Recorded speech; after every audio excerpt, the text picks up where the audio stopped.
corazón para acoger tu mensaje, acoger el mensaje de salvación, y que al acoger este mensaje nos vaya transformando por Cristo.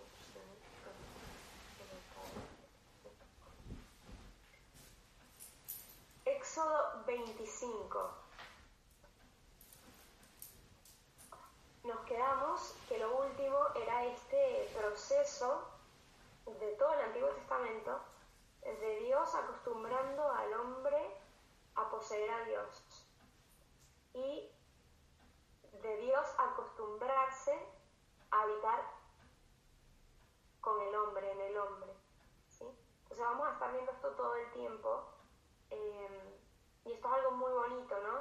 Porque si bien nuestra carne es de criatura, Dios no hubiese podido crear otro Dios, porque eso significaría que Él no fuese Dios, ¿no? El argumento ontológico es este argumento que dice que Dios es lo más grande, lo más poderoso, lo más todo de lo que se pueda pensar. Si se puede aún pensar algo más grande, más poderoso que Él, significa que ese no es Dios, sino que sería lo siguiente, ¿no? Por lo tanto, Dios al crear cualquier cosa que crea es siempre inferior a Él, ¿no? El hombre, su criatura más perfecta, es una criatura, pero Dios quiere habitar en el hombre, ¿no? Dios quiere preparar al hombre para recibir la plenitud de Él, ¿no? Quiere preparar la carne humana. De hecho, la carne humana de Cristo recibe la totalidad de Dios. Y esto es algo que filosóficamente es imposible de comprender, porque la carne humana no es capaz de Dios. Es como si tratas de meter el mar en un vaso, no es capaz, ¿no? La carne humana tenía que haber estallado, ¿no? O sea, tenía que haberle pasado algo en el momento que Dios lo invade, pero gracias a todo el camino progresivo de transformación que tiene la carne humana durante toda la historia de la salvación, por eso es posible que Cristo se encarne en una carne humana. Y desde el momento en que Cristo se encarna, significa que la carne humana ya está preparada para recibir la plenitud del Espíritu. Y eso es lo que sucede en el bautismo. Y eso es lo que sucede en la confirmación. Es algo que si lo comprendiéramos en toda su profundidad, nos moriríamos de vista. Nosotros, bautizados, hemos recibido la plenitud de Dios en nuestra carne. Dice el mismo San Ireneo que nosotros deberíamos darnos cuenta que si fuésemos conscientes de haber recibido la plenitud del Espíritu, tenemos que vivir en tal santidad que nuestra carne chorreara divinidad. Nosotros seríamos una especie de represas en donde el agua sería Dios y deberíamos estar destilando en todo momento divinidad, porque hemos recibido la plenitud del Espíritu. Y esto es lo que pasa con los santos. ¿Y cuál es la diferencia entre los santos y nosotros? Es que los santos dejan a Dios ser Dios. Punto, no hay mucha más diferencia. Creen realmente que Dios habita en él. Capítulo 25. Una vez que el pueblo acepta la alianza con Dios y se compromete a cumplirlo, ¿no? Ya Moisés había bajado con las tablas de la alianza, ya les había dicho todo lo que implicaba la alianza y demás, y el pueblo había aceptado. Sube Moisés nuevamente al Sinaí, ¿sí? Porque todavía las tablas de la ley ahí no están escritas, sino que él baja y les dice, mira, esto es lo que dice Dios, y les enumera los mandamientos, ¿no? De memoria.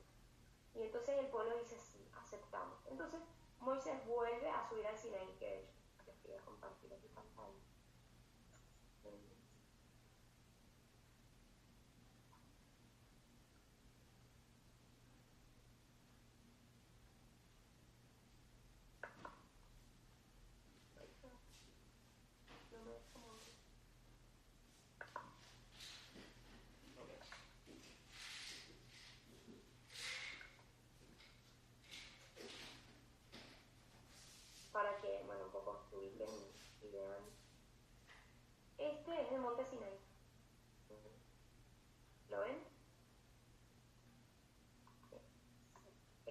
Sinaí, este es el monte Sinaí, ¿no? Entonces, estaban las faldas del monte Sinaí, imagínense, pleno desierto, están en la mitad del desierto, en la mitad de la nada. Sube Moisés al monte Sinaí, aquí es donde tiene la revelación, ahí es donde tuvo la zarza ardiente, y ahí es donde tiene esta revelación. Entonces Moisés vuelve a subir, que es el lugar en donde recibirá las tablas de la ley, ¿sí? Y Dios le empieza a explicar que dentro de la morada esta que le había pedido que construyera esta tienda del encuentro, que también se le llama la morada, va a construir allá dentro del arca de la alianza, y dentro del arca de la alianza iba a estar la presencia de Dios, y ahí iban a estar las tablas de la ley.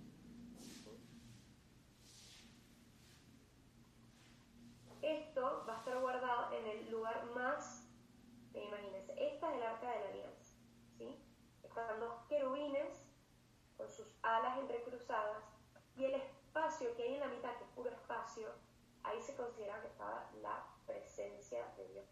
Lo que nosotros ahorita decimos que está en el pan, dentro del sagrario, hagan de cuenta que dentro del sagrario no hubiese nada, sino un espacio, y en ese espacio era donde estaba la presencia de Dios. Esta arca de alianza iba a estar guardada en el lugar más sagrado de la tienda del encuentro, en donde solo podía entrar el sacerdote. En la antesala, ¿no? Que vamos a ver, se los voy a mostrar esta otra imagen del arca de la alianza. Quiero mostrarles, luego dice que tienen que construir la mesa con el pan de la presencia, luego el candelabro famoso de los 7 brazos, y esto es lo que les quiero enseñar, cómo sería el templo. Aquí está. Bueno, la tienda del encuentro acá atrás, ¿no? Donde dice Ark of the Covenant, ahí va a estar el arca de la alianza. En la antesala, ven que hay como una habitación justo delante, va a estar el altar del incienso, que ahorita vamos a explicar qué es, el candelabro y el pan de la presencia. Todo esto lo voy a explicar ahorita, pero quiero que se lo imaginen, ¿no? Y fuera de lo que sería el tabernáculo, que todo esto, todo el espacio está dentro de la tienda, ¿sí? Pero dentro de la tienda está lo que se llamaría el tabernáculo. El tabernáculo, que ahorita, ¿a qué se le llama el tabernáculo? ¿Alguien sabe lo que se le llama el tabernáculo hoy en día en las iglesias cristianas? El sagrario. Exactamente. El tabernáculo es el sagrario. Así que todo este espacio enorme con el candelabro, el pan de la presencia, el altar del incienso y el arca de la alianza, todo eso está en una pequeña cajita que se llama sagrario. ¿Sí? Antes esto era un espacio enorme, no enorme, pero mucho más grande. ¿Sí? Y todo esto es el templo. Entonces afuera tienen el altar de los holocaustos, ¿no? Tienen lo que se llamaría el courtyard, o es una especie de atrio inicial, ¿sí? Y tienes un lugar en donde es el lavatorio, el laver se llama. Bien. El arca de la alianza es donde se guardaron las tablas de la ley, y esto está guardado en el lugar más sagrado de la tienda del encuentro. En la antesala está la mesa de la presencia de los panes, y el altar del incienso y el candelabro. Como el arca es sagrada, tendremos que transportarla con, aquí está, ¿no? ¿Ven? Tenemos que transportarla con varales. Recuérdense que ellos eran nómadas, están atravesando el desierto, tienen que llevarse toda esta parafernalia del templo, enrollando la tienda y demás, y transportarlo. Pues ¿cómo se transportaba el arca de la alianza? Hacen estas anillas de oro y a través de ellas meten los varales y cargan de manera que no toquen el arca de la alianza, porque era sagrado el arca de la alianza. En el santo, y esto es muy importante, como les mostré, está el pan de la presencia, ¿sí? ¿sí? Y en el texto no indica la función de estos panes. Dice, ¿por qué? Porque hay unos panes allá adentro. A la luz de la revelación, ¿no? De que ahora está la Eucaristía, la intención de Dios puede ser ir acostumbrando al pan a estar cerca de la presencia de Dios, para que en el futuro sea el pan capaz de ser utilizado por Cristo en la última cena para convertirlo en el cuerpo de Cristo.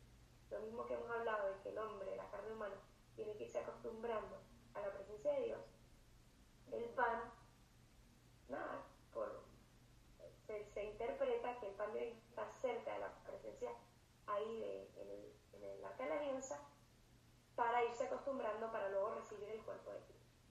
¿Sí? En el capítulo 26 se habla de la morada. No voy a entrar en detalles, pero habla un poco de todo lo que tiene que haber adentro. 10 tapices de lino, tiene que ser púrpura y carmesí, tiene que haber 50 broches de oro, piezas de pelo de cabra, 2 toldos de pieles, cómo va a ser el armazón, con tableros de madera de acacia y demás. Les explica todo. Esto tiene que ser una tienda que sería construida y la desarmaban cada vez que avanzaban. ¿Sí? Esto no importa los detalles, lo que importa es ver todo la preparación, y porque hay gente que dirá, bueno, qué complicado, porque no es algo más sencillo. Primero, iba a estar ahí la presencia de Dios. Segundo, los hombres necesitaban darse cuenta a través de estos signos externos que ahí ocurría algo importante, ¿sí? Que ahí no era cualquier cosa. Capítulo 27, bueno, ahí para hablar más sonido. Capítulo 27 habla de que fuera de la morada, ¿no? Que sería, yo se lo he explicado varias veces, ¿no? El templo luego va a ser el templo, dentro que se le llamaba el santo. Dentro del templo estaría la capilla del Santísimo, por llamarlo de alguna manera, que sería el santo de los santos. Es lo que les enseñé, que donde va a estar el arca de la alianza, el candelabro, y los panes y todo esto, va a ser el santo de los santos. Fuera del santo iba a estar el altar de los holocaustos, ¿no? El lugar en donde se ofrecieran los sacrificios. Y luego también iba a estar el atrio, ¿no? El atrio de la morada.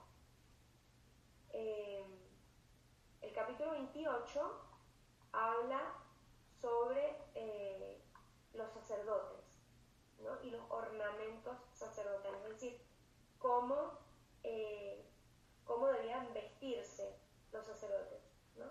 Primero, algo interesante al hablar de los sacerdotes es que solo la familia de Aarón iba a ser sacerdote, es decir, dentro de la tribu levita, solo algunos iban a ser sacerdotes. Los levitas, no todos, eran propiamente sacerdotes, eran servidores del templo, pero no significaba que eran sacerdotes. Solo Aarón y sus hijos, su descendencia, van a ser sacerdotes. Luego explica que los sacerdotes van a tener un pectoral, que lo vamos a ver, ¿no? Aquí tiene su ephod, que sería lo que nosotros hoy llamamos la casulla, y tenían estas 12 piedras preciosas, que con estas 12 piedras preciosas se hacían muchas de las elecciones, ¿no? Se lanzaban las piedras y se veía, dependiendo cada piedra era por una tribu. Entonces, dependiendo de la piedra que salía, la tribu era elegida para hacer algo, ¿no? Se hacía esto de, bueno, pedirle a Dios quién quería que fuese la primera tribu que recibiera la tierra. Se lanzaban las piedras y la primera piedra que salía era como recibir a raíz de las piedras la manifestación de Dios. Tenía un manto de púrpura, ¿no? Con campanitas de oro, tenía una diadema de oro como a modo de diadema real, ¿no? De realeza.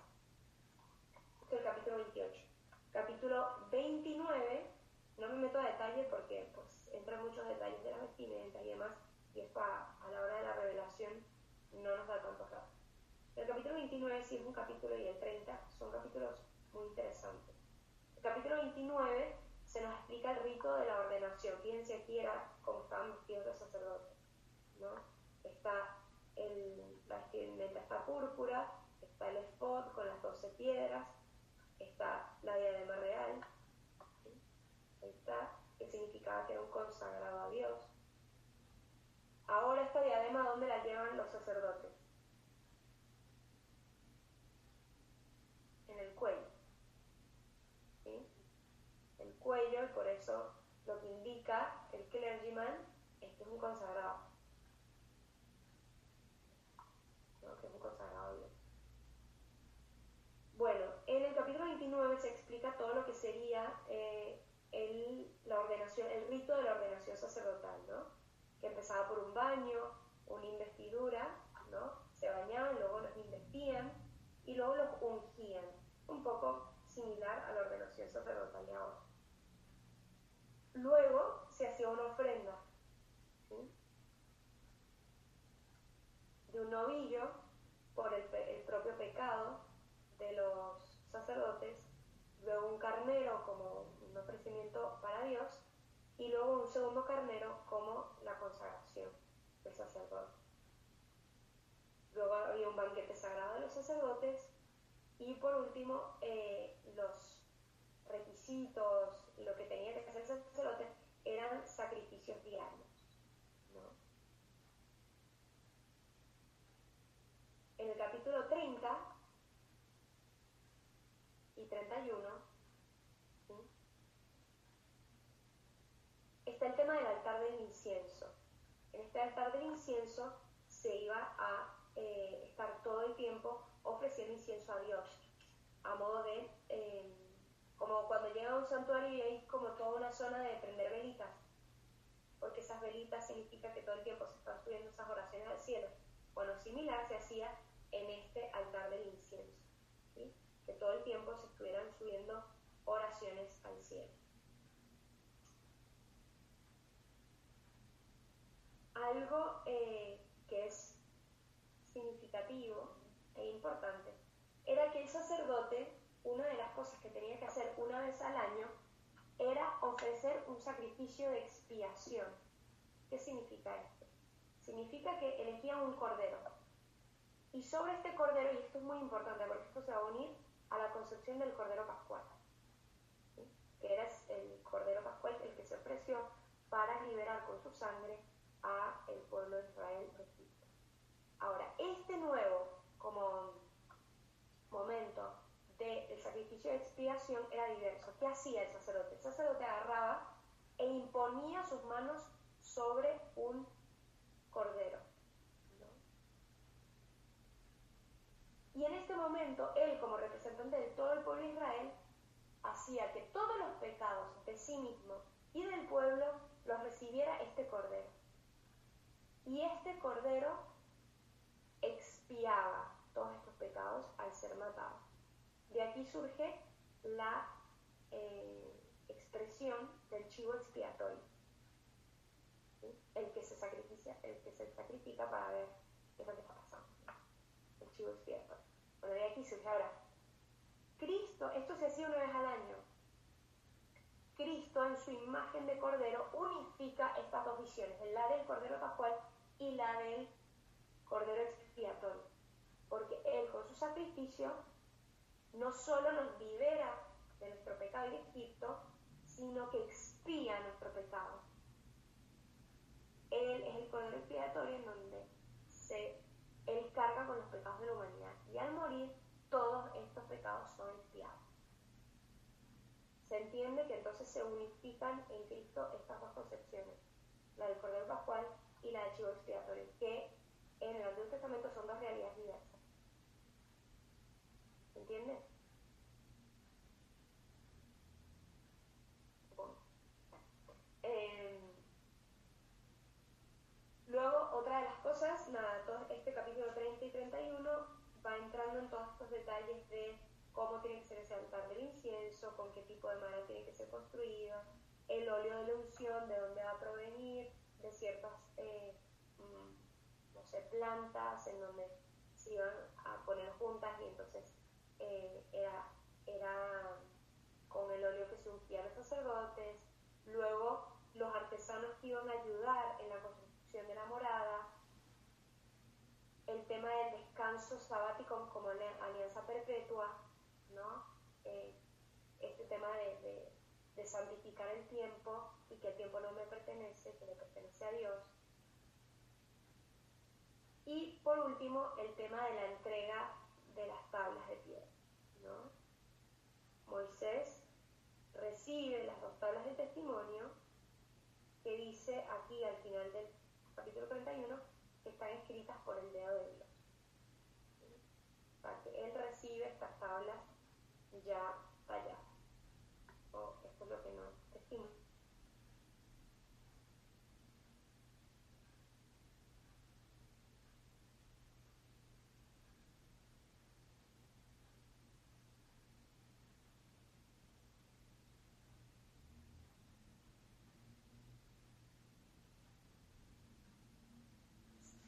Te fuiste, Mari. Gracias, fue. No te escuchamos. ¿Ahora? Sí, ahora sí. El capítulo 32 es un capítulo en donde el pueblo comete un pecado importante. Así que vamos a leerlo porque es un capítulo bastante importante dentro del Éxodo. Capítulo 32. Viendo el pueblo que Moisés tardaba en bajar de la montaña, todos estos capítulos han pasado con Moisés arriba en el Sinaí, ¿sí? Se reunió en torno a Aarón y le dijo: anda, haznos un Dios que vaya delante de nosotros, pues a ese Moisés que nos sacó de Egipto no sabemos qué le ha pasado. Aarón le contestó: quitadles los pendientes de oro a vuestras mujeres, hijos e hijas, y traédmelos. Todo el pueblo se quitó los pendientes de oro y se los trajeron a Aarón. Él los recibió, trabajó el oro a cincel y fabricó un becerro de fundición. Entonces ellos exclamaron: este es tu Dios, Israel, el que te sacó de Egipto. Cuando Aarón lo vio, edificó un altar en su presencia y proclamó: mañana es fiesta del Señor. Mañana es fiesta del Señor. Imagínense este escándalo. Al día siguiente se levantaron, ofrecieron holocaustos y presentaron sacrificios de comunión. El pueblo se sentó a comer y beber, y después se levantaron a danzar. No. Punto número 1. El pueblo se impacienta. Moisés tardaba en bajar de la montaña. Dios tardaba en responder mi petición. Dios no me respondió inmediatamente cuando yo quería. Entonces, por si acaso voy a consultar con las monedas, con el brujo, con las cartas. Me voy a lanzar un par de cartas a ver qué me sale. Porque Dios tarda en responder y no responde como Dios quiere, ¿no? O dejo de creer en Dios. La paciencia como categoría de fe indispensable. La paciencia. La nuestra, en saber y confiar en que Dios va a actuar en el momento que Él vea mejor. Pero también la paciencia de Dios es nuestra salvación, porque qué tercos los amigos de esto. La paciencia de Dios es nuestra salvación. Bendito sea Dios que Él sí es paciente y nos espera, ¿no? Y no pasa nada, nos sigue esperando a pesar de que somos un desastre, ¿no? Entonces, ¿qué hacen? Pues prefieren construirse un becerro de oro, ¿no? Un becerro de oro sí les va a solventar sus problemas, obvio, evidente. ¿Qué pasa? El pueblo, ¿por qué duda? Porque no sabe dónde está Moisés, no sabe qué le ha pasado. Dudamos al no comprender. Cuando yo no comprendo el obrar de Dios, cuando yo me voy a una misión y veo a unos niñitos pasando hambre, yo no comprendo, yo dudo de la bondad de Dios. ¿Cómo Dios puede permitir? Cuando yo no comprendo con mis categorías humanas miles de cosas que suceden en la vida, yo dudo, ¿no? Entonces yo becerrito de oro. Para ver si Wikipedia sí me dice lo que debo hacer, ¿no? Si Instagram me va a ofrecer la respuesta que estoy buscando.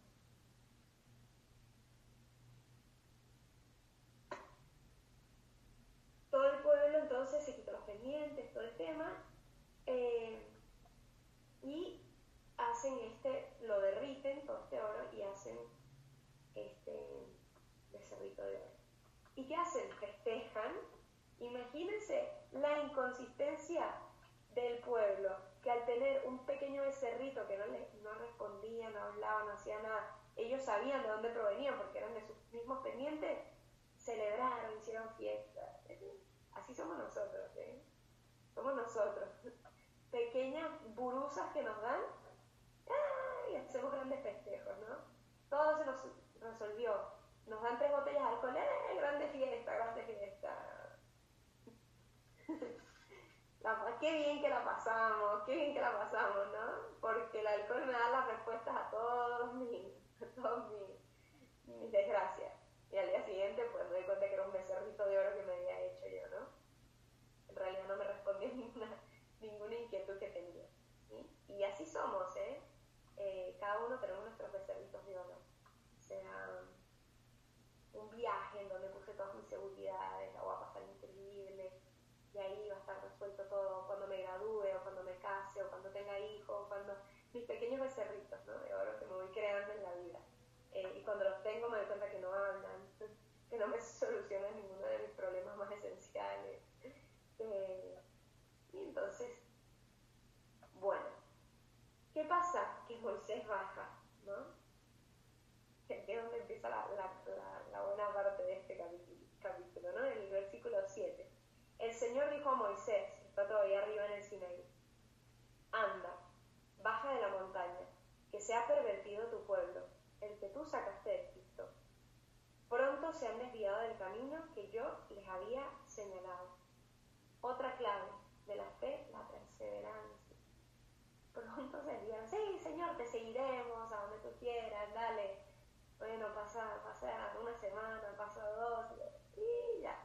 La perseverancia va bajando, ¿no? Va bajando. Acabo de llegar de un retiro, estoy copadísimo, voy a empezar a hacer el examen de la oración, voy a empezar a hacer cosas increíbles.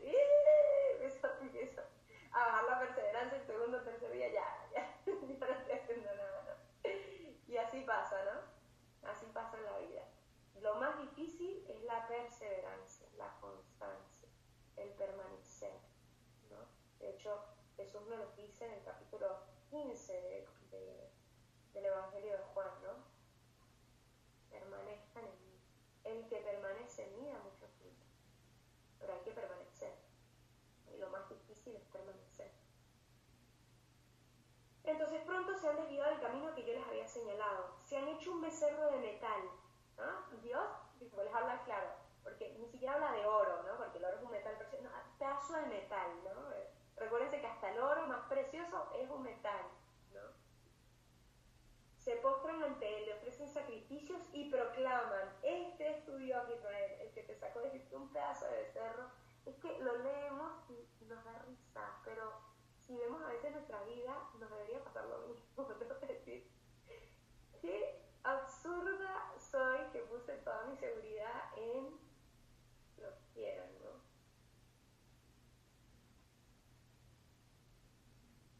Bueno, dice: y el Señor añadió a Moisés: veo que este pueblo es un pueblo de dura cerviz. Por eso, déjame. Mi ira se va a encender contra ellos hasta consumirlos. Y de ti haré un gran pueblo. ¿Qué significa esto? El pueblo había fallado a la alianza con Dios. Y Dios iba a cumplir con su parte de la alianza, que era: si no cumples con la alianza, mueres. Punto. O sea, las cosas eran claras, ¿no? Y le dice a Moisés: tranquilo, yo estoy dispuesto a hacer otro pueblo. Generaré otro pueblo con el cual estableceré mi alianza. Pero Moisés, ¿no? Es muy bonito esto porque Dios le pide permiso un poco a Moisés, le dice: déjame, Moisés, que los quiero exterminar. Pero se ve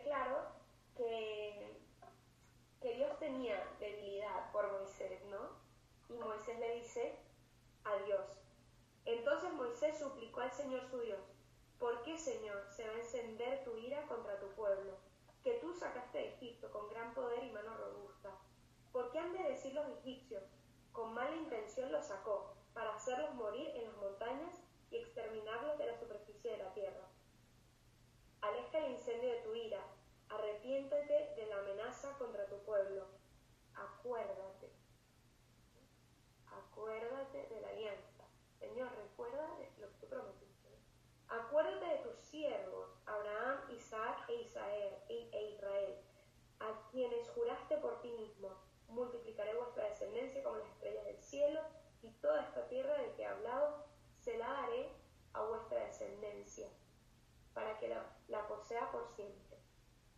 Entonces se arrepintió el Señor de la amenaza que había pronunciado contra su pueblo. Importante, las categorías de arrepentimiento en el Antiguo Testamento suenan curiosas, ¿no? Porque es como si Dios fuese un ser humano y se arrepiente y en realidad él es malo, y bueno, Moisés es el bueno, ¿no? El que en realidad está diciendo a la gente: no, no seas tan malo, y lo convence, ¿no? Bueno, a ver, de nuevo, la forma de leer esto es que Israel tiene la necesidad de mostrar que Dios es un Dios justo, que tiene que cumplir con la alianza, porque si no, ¿qué sentido tiene? Como esos papás que dicen: te voy a castigar y nunca te castigo, ¿no? Como que tiene que, si no, Dios es un Dios mentiroso en el fondo. Entonces, lo tienen que mostrar como un Dios que cumple con la alianza, es decir, con la parte de la alianza que nos hace bien, ¿no? Que nos hace crecer. Y no nos hace crecer que simplemente nos diga: bueno, no pasa nada, no hiciste nada malo, todo está bien. ¿Por qué? Eso ya hemos visto que en familias lo hacen los papás y luego ese hijo no sirve para nada, ¿verdad? Entonces, el punto es que tiene que haber como una enseñanza, ¿sí? Ahora, Moisés muestra la parte de Dios, ¿no? Igual que Abraham en el Génesis. Moisés conoce el corazón de Dios, por lo tanto sabe que es un Dios misericordioso, y por eso sabe que le puede decir, ¿no? Sabe que puede apelar a su misericordia, que es su justicia. Moisés se volvió y bajó del monte con las dos tablas del testimonio en la mano. Las tablas están escritas por ambos lados, eran hechura de Dios, y la escritura era escritura de Dios grabada en las tablas. Bueno, no voy a seguir leyendo punto por punto, pero lo importante aquí que pasa es que el pueblo había cometido un pecado que merecía la muerte. Agarra a Moisés, baja, ve el espectáculo que están haciendo, agarra las tablas de la ley y las tritura, las tira al piso, ¿no? Se enoja y las rompe, porque en el fondo estaba simbolizando lo que había ocurrido, que la alianza había sido rota.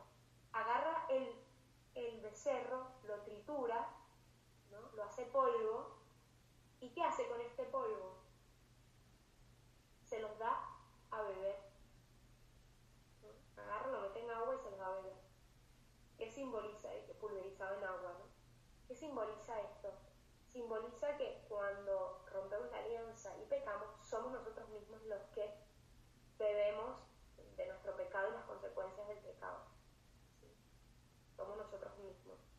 Moisés intercede por Dios, por el pueblo, para que Dios no lo mate, y la intercesión de Moisés es muy eficaz, ¿no? Dios siempre escucha la oración de intercesión. Dicen que la oración de intercesión siempre tiene 3 respuestas: sí, ¿no? O la segunda respuesta puede ser todavía no, y la tercera respuesta puede ser: espera, que tengo preparado algo mejor de lo que me estás pidiendo, ¿no? Algo aún mejor. Me estás pidiendo salud, te voy a dar algo mejor, ¿no? Y quizás intimidad, como insistir. Un grupo de sacerdotes, llenos de la llamada ira santa, matan a 3.000 hombres por este pecado. Es decir, hay una consecuencia real del pecado. No es que no pasó nada. En el capítulo 33, Moisés monta lo que se llama la tienda del encuentro. ¿Por qué ahí ahí es donde Dios se va a manifestar claramente con Moisés, es donde él va a hablar con Dios. Moisés sale de esta tienda y siempre que sale con el rostro resplandeciente. Dios intenta hacer entrar en razón a Moisés diciéndole que él ha prometido y lo va a cumplir, ¿no? Pero que él no puede estar en medio de su pueblo, porque su santidad es tal y el pecado del pueblo es tal que los va a fulminar. Entonces que él no puede habitar en medio del pueblo. Y aquí empieza todo toda esta discusión entre Moisés y aquí aparece, ¿no? Le dice a Moisés: enviaré delante de ti un ángel, yo no subiré contigo, porque eres un pueblo de dura cerviz y te destruiría en el camino. O sea, la santidad de Dios destruiría al pueblo. ¿Por qué? Porque el pecado no puede convivir con la santidad. Las dos cosas no pueden convivir a la vez.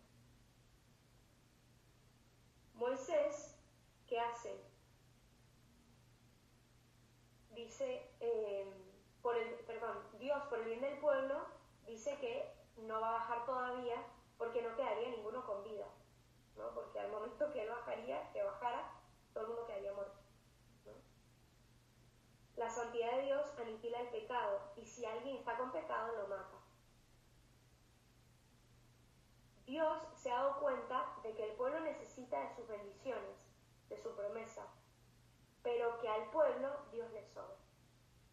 Es muy doloroso. Dios no puede bajar a estar con su pueblo, porque el pueblo lo que quiere son sus bendiciones, pero no quiere a Dios. Quiere los beneficios que Dios le trae. Quiere los regalos, las gracias, pero no quiere a Dios. Dios está triste porque no puede bajar. Él quiere bajar a estar con su pueblo. Pero Moisés, hombre fiel, hombre bueno, le dice: lo mejor de la alianza, Señor, eres tú mismo. Lo mejor de la alianza eres tú. Y que si, le dice a Dios, si tú no vas a bajar a estar con el pueblo, yo tampoco voy a. Moisés prefiere ir con Dios que ir sin él. Así que Moisés convence. Y Dios decide ir con el pueblo. ¿No? Dios decide que se va a bajar por la petición de Moisés. Por un justo, bendice a todos, ¿verdad? Moisés, al ver que había convencido a Dios, se lanza, ¿no? Como está envalentonado, le pide otra cosa, ¿no? En el versículo 18. Moisés exclamó, 33:18. Moisés exclamó: muéstrame tu gloria, ¿no? Como que ya le dice: bueno, ya que me estás concediendo todo lo que te estoy pidiendo, ¿no? Ya me conseguiste perdón, está como Santa Teresita, ¿no? Que es bien atrevida y va pidiendo cada vez más, ¿no? Y le dice: bueno, ahora déjame ver tu rostro, ¿no? Y Dios le dice: yo haré pasar ante ti toda mi bondad, es decir, yo haré pasar ante ti todo lo mejor de mí, ¿no? Y pronunciaré ante ti el nombre del Señor, pues yo me compadezco de quien quiero y concedo mi favor a quien quiero. Y añadió: pero mi rostro no lo puedes ver, porque no puede verlo nadie y quedar con vida. No podemos ver a Dios en esta vida porque es tanto amor que moriríamos en el instante. Morir. Y por eso el proyecto entero de nuestra vida es buscar el rostro del Señor, para prepararnos a cuando podamos verlo. En el capítulo 34 se produce la renovación de la alianza, ¿no? Ya fueron rotas las tablas y ahora se va a producir la renovación de la alianza. Moisés entonces vuelve a subir al monte, obtiene las nuevas tablas de la ley y se renueva la alianza. Y yo les voy a hacer una pregunta: ¿cuándo esas tablas de la alianza se renuevan de manera definitiva? Donde ya no están escritas en piedra, sino en carne. Jesús. ¿No? Ya no se escriben en tablas de piedra, sino en corazones de carne. ¿Cuándo ocurre esto? Cuando reciben la plenitud del Espíritu. Me suena de bautismo, pero... Pentecostés, muy bien. En Pentecostés. Ya no se va a regir por las tablas de la ley, sino que la ley va a estar inscrita en el corazón.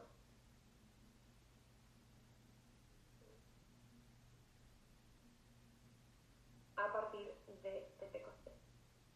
En este capítulo también se anuncian las maravillas futuras que Dios hará. En el versículo 10, el Señor dice a Moisés: yo voy a concertar una alianza.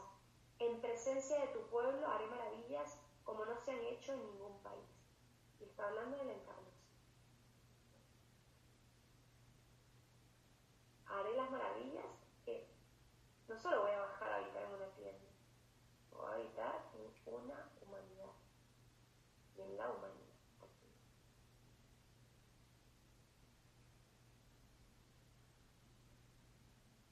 Anuncia algo que nunca nadie ha visto, que el Hijo de Dios se haga hombre y habite en medio de nosotros. Esa realidad es prefigurada por la alianza. La gran prefiguración de todo el Pentateuco, es decir, no del Génesis, sino del Éxodo, del Levítico, de Números y de Deuteronomio, ¿cuál es? La gran prefiguración, que ya le hemos dicho varias veces en Juan 1. ¿Cuál es la gran prefiguración? ¿Para qué se está preparando el pueblo?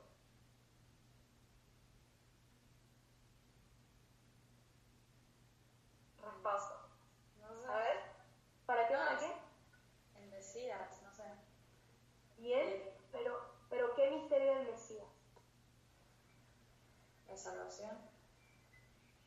¿Ya sí?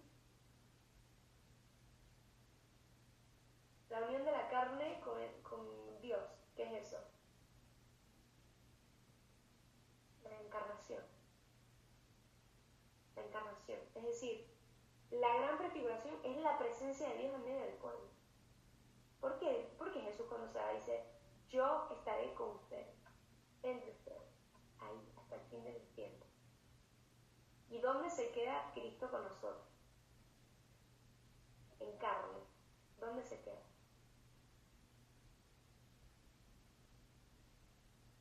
¿Dónde se queda su carne entre La nosotros? Eucaristía. En la Eucaristía. En la Eucaristía. Esa presencia de Dios en medio del pueblo es la prefiguración más importante de todo el Pentateuco. Prepara al pueblo para la encarnación. Está preparando al pueblo para que Dios habite en medio del pueblo. Esa es la maravilla de la cual no se ha hecho en toda la tierra ni en nación alguna. Una cosa en la que insiste Dios es que no se unan con otros pueblos. ¿Por qué? Porque en la antigüedad las alianzas con otros pueblos implicaban el asumir a los dioses de esos pueblos como suyos. Y esto era el pecado máximo de idolatría. El corazón de la alianza es que Dios es el único Dios. Acuérdense, el monoteísmo. El monoteísmo. Por eso, el postrarse ante otros dioses se menciona usando el verbo prostituirse. Porque Dios es el único Dios, merece un amor exclusivo, y si amamos a otras cosas o a otras personas como a Dios, o al nivel de Dios, o ponemos nuestra seguridad como si fuesen Dios, nos estamos prostituyendo. Y estas terminologías las usan muchísimo los profetas, especialmente Oseas, Ezequiel, Jeremías. Acaba el capítulo haciendo un resumen de las leyes anteriores, ¿sí? El capítulo 34. La ley de los primogénitos, otra ley que es curiosa, que es no cocer un cabrito en la leche materna. ¿Cuál es la lógica de esto? Tiene una enseñanza de fondo, que no se debe usar la realidad en contra de su propia finalidad. La finalidad de la leche materna es dar vida al cabrito, no cocerlo. Por eso no puedes cocer cabrito en la leche materna.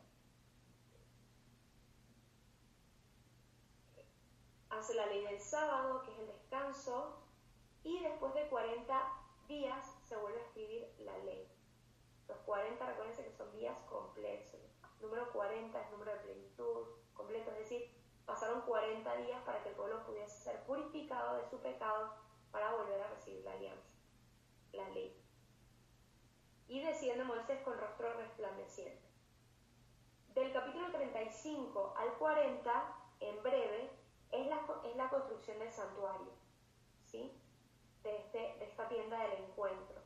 Entonces empieza colectando los materiales, ¿no? Recogiendo los materiales, y entonces las personas donan sus pieles, sus aritos de oro, todo, ¿no?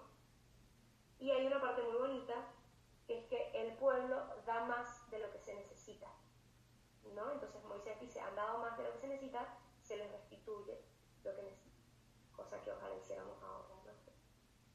Si se sabe más, se dispone por otra cosa. Lulu. Sorry, me perdía.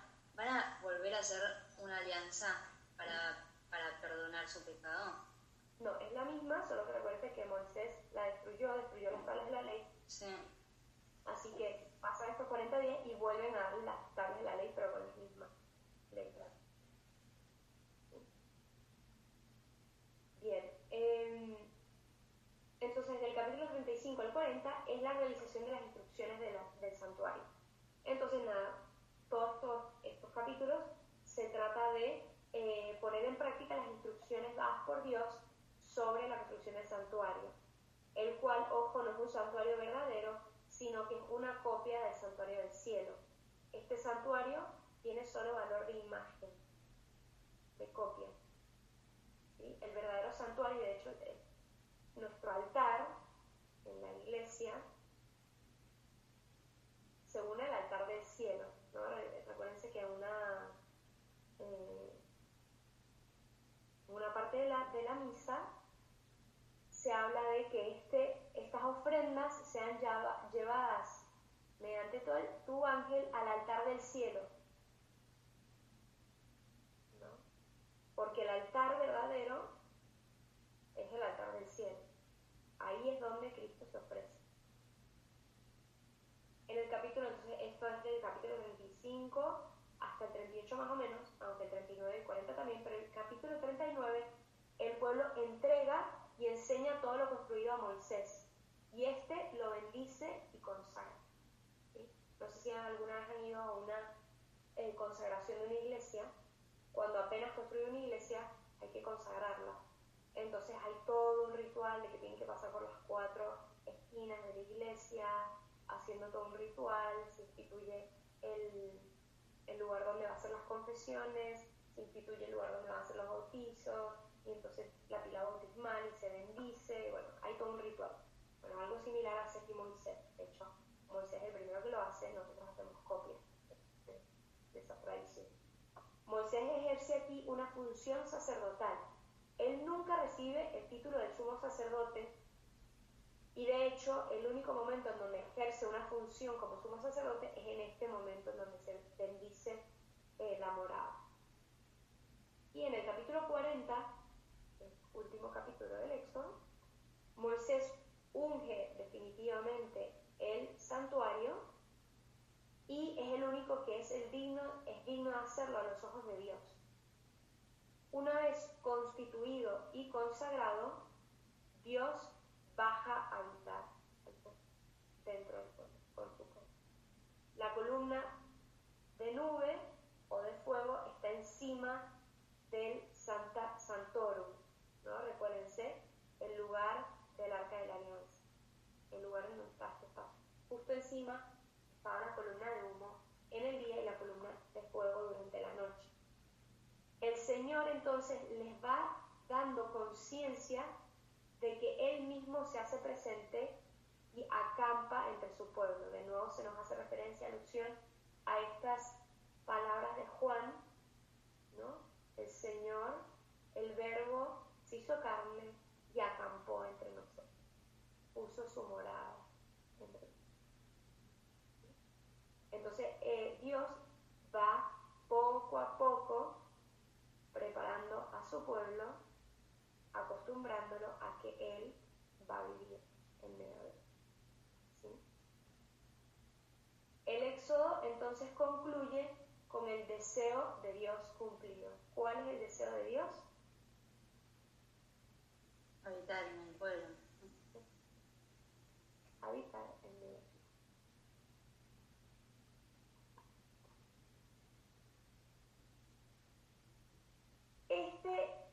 Ya acabamos, ¿no? Acabamos con el Éxodo, así acabamos en una clase bien, lo logramos.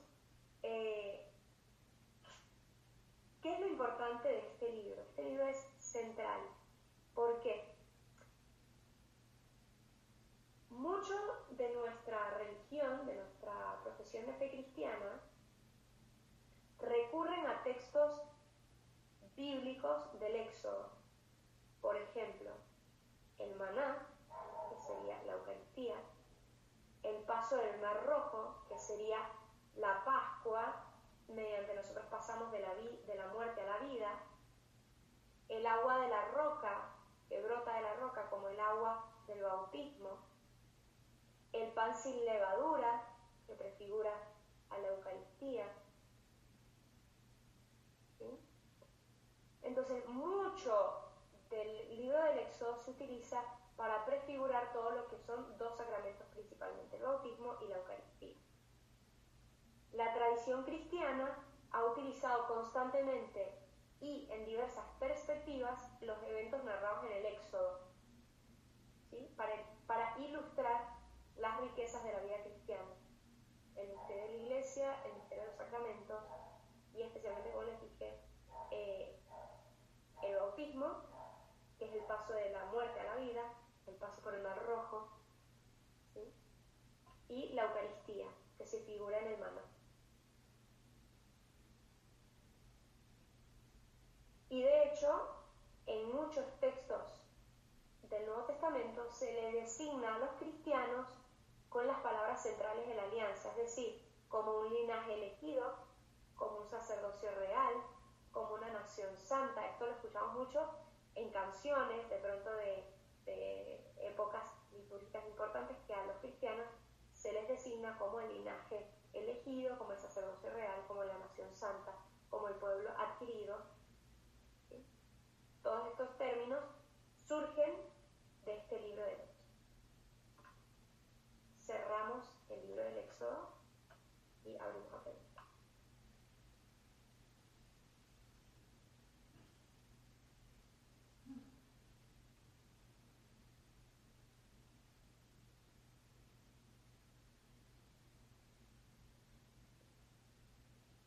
Nadie. No, solo lo del bautismo era, o sea, el Mar Rojo era una prefiguración del bautismo por pasar de la muerte a la vida, y también el agua que brotaba de la piedra, eso también lo dijiste. El agua que brota de la piedra en el sentido del agua que da vida, ¿no? De que Dios da un agua que nos da vida, que nos resucita en medio de la muerte. Ellos están muriendo de sed, ¿sí? Les da vida.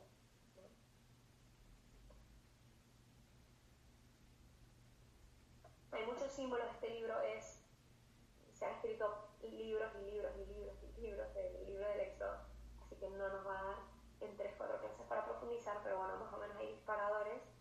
Yo les invito mucho a meterse en la Pascua judía. Hay conferencias de Ángel Barahona, que es un profesor en nuestra Universidad de Madrid, que tiene unas conferencias espectaculares sobre la Pascua judía y que te ilumina mucho el tema de la Pascua cristiana. Entonces, pero amplio, así como para leerlo, el libro, por lo menos ya tiene las claves suficientes para entender este libro. ¿Y los judíos siguen teniendo un arca de la alianza? Eso es lo fuerte. Se destruye el templo más adelante, en la época de Nabucodonosor, durante el Imperio Babilónico. Todavía falta mucho para eso, pero es en el libro de los Reyes, en el que está la clase de la tarde, está ya en el libro de los Reyes. Y Tito, ellos vuelven a construir el templo en la época de los persas. Y luego, en la época de los romanos, se vuelve a destruir definitivamente el templo. De hecho, donde estaba el Arca de la Alianza y todo el templo, está una mezquita musulmana importante, la mezquita de Omar. Entonces esto para los judíos es lo peor, ¿no? Porque ellos no tienen ya lugar en el mundo donde ofrecer sacrificios, no tienen lugar en donde esté la presencia de Dios. No es como nosotros, que bueno, si te destruyen una iglesia y la profanan es una tragedia, pero es como si imagínate que solo en Roma, solo en el Vaticano hubiese Eucaristía y se destruyó. Ya no hay más Eucaristía, no hay más sacerdote, no hay más obispo, no hay nada. Esto es lo dramático y trágico para los judíos. No tienen la presencia de Dios aquí en la tierra. Porque se destruyó. Porque vino el Mesías, no lo acogieron, y a los 70 años de haber nacido el Mesías, en los años 70 después de Cristo, se destruye definitivamente el templo y no se ha vuelto a reconstruir hasta la fecha. Tienen planes de reconstrucción, pero esto significaría una guerra santa porque tendrían que sacar los musulmanes. Muy delicado. Y obviamente los cristianos también quieren tener ahí una iglesia, porque pues, él fue el primer lugar de la presencia de Dios.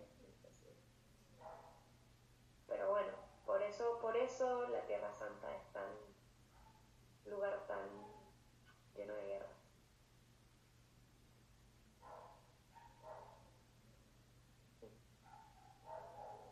Bueno, ¿alguien más?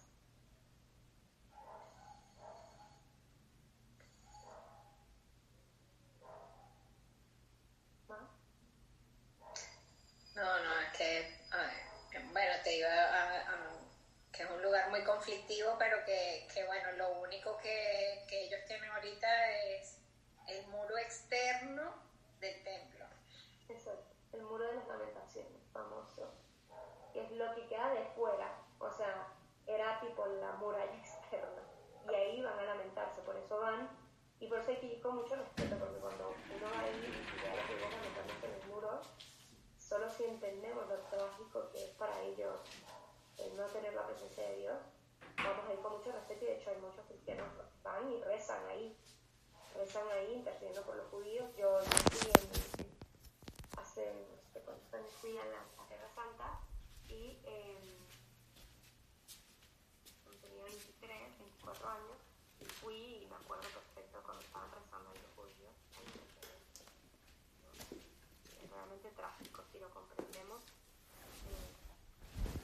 Pero los templos judíos, ¿sabes qué tienen? Nada, es un lugar del que se juntan la Torá, se juntan a leer la Biblia, a leer la Torá, a leer la Torá y los libros históricos y proféticos, pero no tienen la presencia de Dios. Es un lugar físico, no es como, de hecho, en ningún lugar, ninguna iglesia de otra religión creen que está la presencia viva de Dios ahí, solo en la nuestra. Cualquier otro templo es un templo, incluso los protestantes tienen templos, pero es un lugar en donde reunirse, no porque creen que ahí está la presencia de Dios, ¿no? Por eso es muy distinto el catolicismo, muy radicalmente. Pero es muy fuerte. No piensan, que es como que no me puede entrar en la cabeza esto de que, o sea, ni siquiera tienen esta idea de que habita en ellos o habita en el otro, como en el prójimo. Sí, eso sí. Ah, bueno, los judíos no sé, creo que no. Creo que si no, Dios es una realidad. ¿Cómo? No, esto que decís, ¿no? Como que si no habita entre ellos, tampoco debe habitar dentro de ellos, o sea, no. Es muy fuerte. Sí, para los judíos Dios es trascendente en todo su sentido. Entonces no pueden, de hecho ese fue el escándalo, por eso no pudieron aceptar a Jesús. Porque era como, Dios no se hace hombre, Dios no puede ser hombre, ¿sabes? El Mesías que ellos esperaban era un enviado de Dios, pero no Dios mismo hecho de hombre, carne. ¿Sí? Esto es lo escandaloso, ellos esperaban a alguien que les liberara, una especie de profeta, pero no Dios mismo hecho hombre. para ellos el misterio de la Trinidad no existe, es como imposible, porque para ellos nosotros somos politeístas, tenemos 3 dioses, cuando no, tenemos un solo Dios. Y que nosotros nunca hubiésemos podido llegar al conocimiento de la Trinidad si no hubiese sido por revelación del mismo Jesucristo, que dijo, bauticen en el nombre del Padre, del Hijo y del Espíritu Santo. Si no, sin idea, no hubiésemos llegado a la concepción de un Dios trinitario. Es un dato 100% revelado. No se puede llegar por la razón humana a él. Una vez que es revelado, la razón humana puede comprender el cómo eso tiene sentido, pero nunca se le hubiese podido ocurrir a alguien.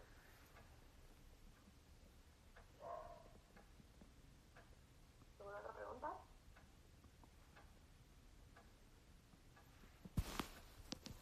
Bueno, a leer el libro. Este libro hay algunos capítulos que se hacen pesados porque es como que toda la narración de la morada, pero yo insisto, pocas veces en la vida nos leemos todo, después subrayen los que les gusten y vuelvan a los que les gusten, pero conviene leerlo todo.